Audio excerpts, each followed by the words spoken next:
What if everything you think keeps you healthy is actually making you sick? What if the real reason some people live long and others don't has nothing to do with luck or medicine? What if it all comes down to 6 simple rules that nobody talks about? My name is Barbara. I am 85 years old, and I was never supposed to make it this far. When I was 52, my doctor looked me in the eye and told me I was heading for serious trouble. My blood sugar was high, my weight was high, my energy was gone. He gave me a list of pills and told me to come back in 3 months. I went home that night and sat at my kitchen table and cried because I watched my mother go down that same road. Pills turned into more pills turned into a hospital bed, and that hospital bed became the last place she ever slept. I decided that night I was not going to follow that path. I was going to change, not with some fancy diet, not with some expensive program. I changed 6 things in my life, just 6. And those 6 things are the reason I am sitting here talking to you today at 85 with my own teeth, my own knees, and my own mind still sharp. Now I am going to share every single one of these rules with you, and I saved the most important one for the very end. The last rule is the one that changed everything for me. So please stay with me until the end, because that one rule alone could add years to your life. I truly believe that. Rule number 1. I stopped drinking anything that came in a bright colored bottle. This might sound strange, but hear me out. For most of my adult life, I drank soda like it was water. Orange soda with breakfast, cola with lunch, sweet tea with so much sugar you could stand a spoon in it.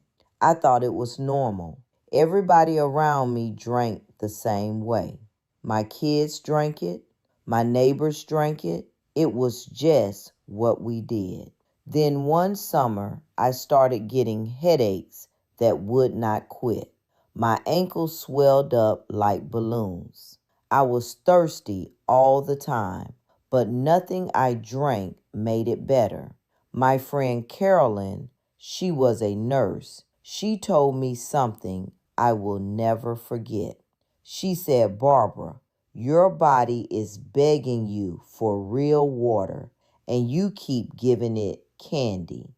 That sentence hit me like a brick, so I stopped cold. I threw out every bottle, every can, every packet of sweet mix in my kitchen.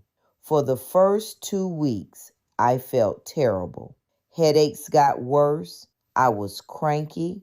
I wanted sugar so bad I could taste it in my dreams. But by week 3, something shifted. I woke up one morning and my fingers were not stiff. My face looked different in the mirror, less puffy. My eyes were brighter. I had not changed anything else, just what I was drinking. That was over 30 years ago. I have not had a soda since. I drink water. I drink plain tea. Sometimes I put a little lemon in there if I am feeling fancy. That is it. And I am telling you right now, most people are not sick because of what they eat. They are sick because of what they drink. Your body is begging you for water. Stop giving it poison in a pretty bottle. Rule number 2. I stopped worrying about things I cannot change. Now, this one almost took me out. I was a worrier my whole life. I worried about my children. I worried about money. I worried about what people thought of me. I would lie in bed at night and my brain would spin like a wheel that would not stop. What if this happens? What if that happens? What if everything falls apart? My neighbor Gloria was the same way. She worried about everything: her kids, her grandkids, the weather, the economy. She could not enjoy a single sunny day because she was already thinking about the storm coming next week. Gloria died at 67. Her heart just gave out. The doctor said stress. I say worry killed her. After Gloria passed, I made a decision. If I cannot fix it, I am not going to carry it. I started asking myself one question every night. Can I do something about this right now? If the answer was yes, I did it. If the answer was no, I let it go. Simple as that. My sleep got better. My chest stopped feeling tight. I started laughing more. Worry is like a rocking chair. It gives you something to do, but it gets you nowhere. Rule number 3. I stopped making excuses to stay inside. I am not talking about running or going to some gym. I am talking about fresh air and moving your legs. For years after my husband passed, I stayed in the house. I cooked, I watched television, I sat. And slowly, I started to feel like the house was shrinking around me. My back hurt. My knees got stiff. I felt old for the first time in my life. Then my granddaughter Keisha bought me a pair of walking shoes for my birthday. She said, "Grandma, just walk to the end of the street and back. That is it." So I did. The first day, I barely made it halfway, but I went back the next day and the next. Within a month, I was walking around the whole block. Within 6 months, I was walking a full mile every single morning before breakfast. That was 20 years ago. I still walk every morning, rain or shine. My doctor cannot believe my bones are as strong as they are at 85. I tell him it is not magic, it is just showing up. Your body does not need a gym membership. It needs you to stop sitting still. Move a little every day. That is all it takes. Rule number 4. I stopped ignoring what my body was telling me. Women of my generation were taught to push through everything. Tired? Keep going. In pain? Don't complain. Something feels wrong? Wait it out. That is how I was raised, and it almost cost me my life. When I was 60, I had a pain in my side that would not go away. I ignored it for 5 months. 5 months. My daughter finally dragged me to the doctor. Turned out I had gallstones that were close to bursting. The doctor said if I had waited 2 more weeks, I might not be here. 2 weeks, all because I thought being tough meant being quiet. After that, I made a promise to myself. If my body talks, I listen. Tired means rest. Pain means go to the doctor. Not sleeping means something is wrong. Your body is the smartest thing you own. It sends you signals every single day. Most people just ignore them until it is too late. Do not be most people. Rule number 5. I stopped spending time with people who drained my spirit. I had a friend named Patty, known her since we were girls. But Patty was angry at the whole world. Every phone call was a complaint. Every visit was a list of problems. She never had a kind word for anyone. After an hour with Patty, I felt like somebody had pulled the plug on me. Just empty. One day I realized something. I was choosing to feel that way. Nobody was forcing me to pick up that phone.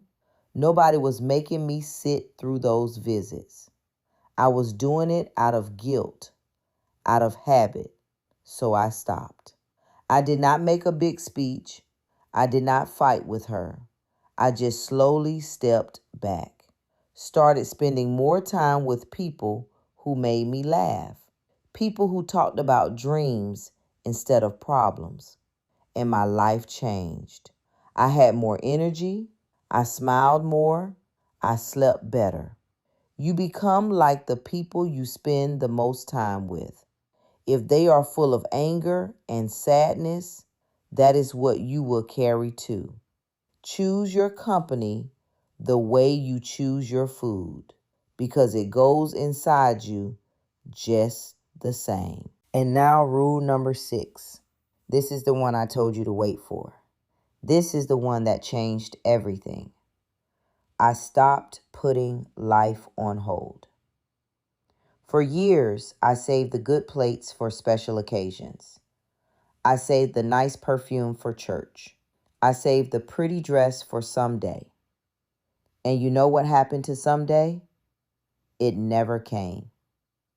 The plate sat in the cabinet for 20 years. The perfume went bad. The dress went out of style. And I missed out on enjoying my own life. My husband always said we would take a trip to New Orleans when we retired. He talked about the music, the food, the people. He died 8 months before his retirement. 8 months. He never heard that music. He never tasted that food. He saved his joy for later, and later never showed up. That broke something in me, but it also fixed something. From that day forward, I used the good plates on a Tuesday. I wore the nice dress to the grocery store.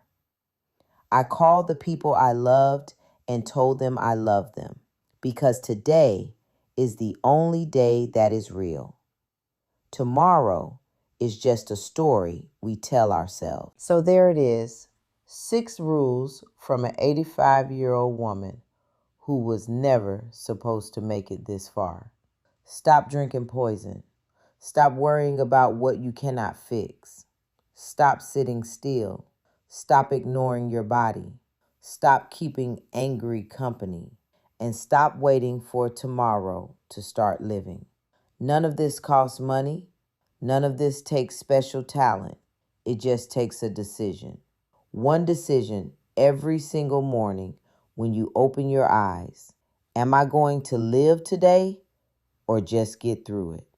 I have lost too many people I loved, not because life was cruel, but because they would not let go of what was hurting them. Please do not be one of them. You have more fight in you than you know.